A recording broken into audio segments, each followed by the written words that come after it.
What's up Sobat Penat? Gue bawain cerita baru buat lo nih.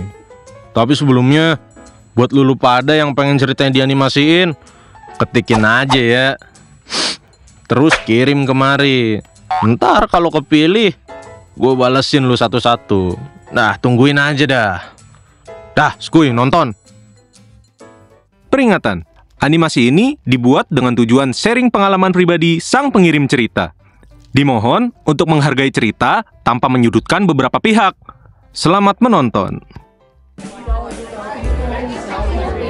Gue yakin lo semua setuju. Yang namanya dunia usaha itu pasti ada aja yang main sikut-sikutan. Apalagi sampai pakai cara-cara yang gak bener.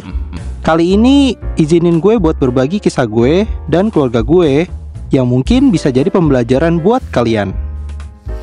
Nama gue Johan, anak pedagang makanan di kantin sekolahan SMA. Yap, gue tumbuh besar di keluarga yang sederhana dan berkecukupan. Dari kecil gue sering ikut nemenin bokap sama nyokap gue jualan kalau lagi waktu senggang.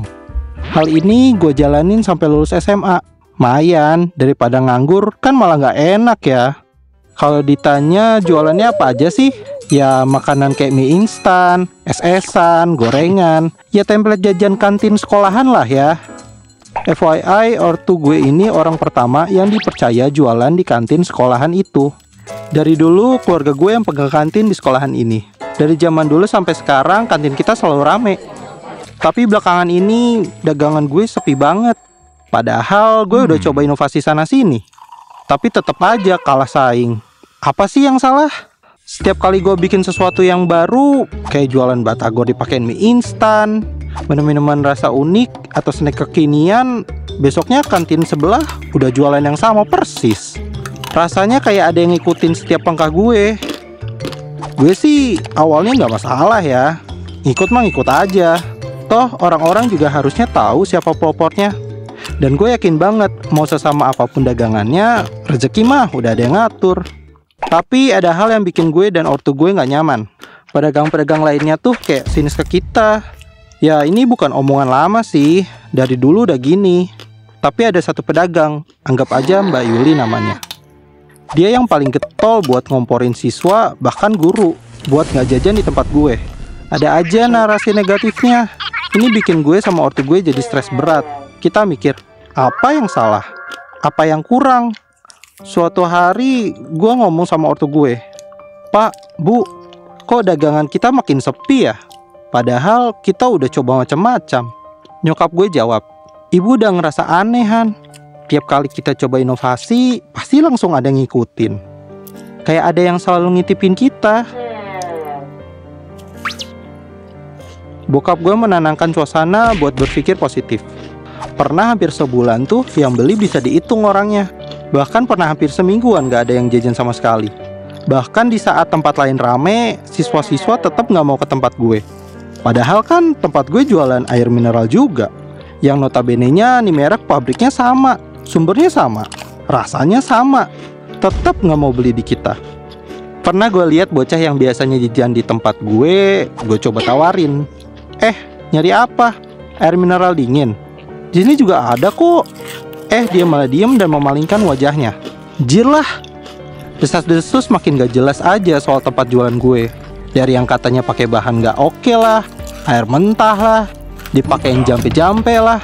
Bahkan info ini gue dapet dari beberapa guru dan tukang kebun sekolahan. Dan real, itu semua ditujukan ke tempat dagangan gue.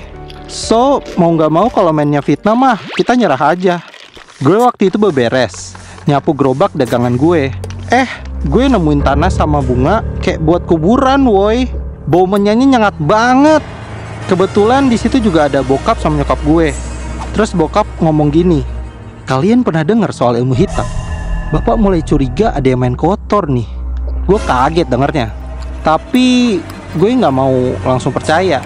Gue dan bokap nyokap akhirnya mutusin buat konsultasi ke orang pintar. Anggap aja namanya Abah Yudi.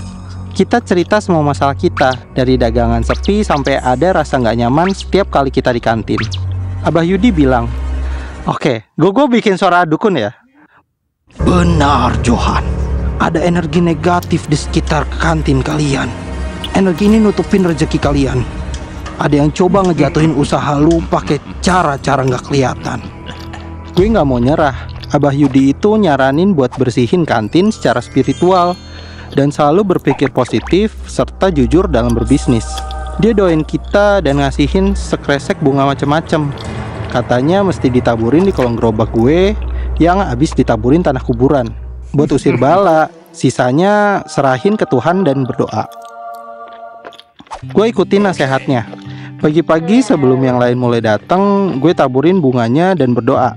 Setelah itu setiap pagi sebelum buka kantin, gue doa dan bersihin area kantin sesuai cara yang diajarin.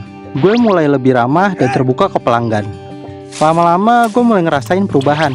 Dagangan gue mulai rame lagi, dan rasa gak nyaman itu pelan-pelan hilang. Ternyata kebaikan hati dan kejujuran dalam bisnis beneran ngasih hasil yang lebih baik daripada ngebalas curang dengan curang. Suatu hari pedagang yang katanya pakai ilmu hitam itu datang ke kantin gue. Gue kira bakal nyinyir atau apa. Ternyata malah curhat. Anjir, banyak utang dan masalah. Dan kocaknya dia malah mau minjem uang ke kita buat bayar sewa bulanan lapak kantin. Ternyata walaupun usahanya rame, duitnya habis buat suaminya yang gak jelas tukang judi. Judi online pula. Pantes nih dia pakai segala cara biar dapat duit. Gak taunya BU karena kelakuan lakinya. Jiah, kasihan sih. Tapi dasarnya gue dan keluarga gue yakin niat baik seharusnya dibalas hal baik. Gak harus dari dia, tapi dari apapun dan siapapun.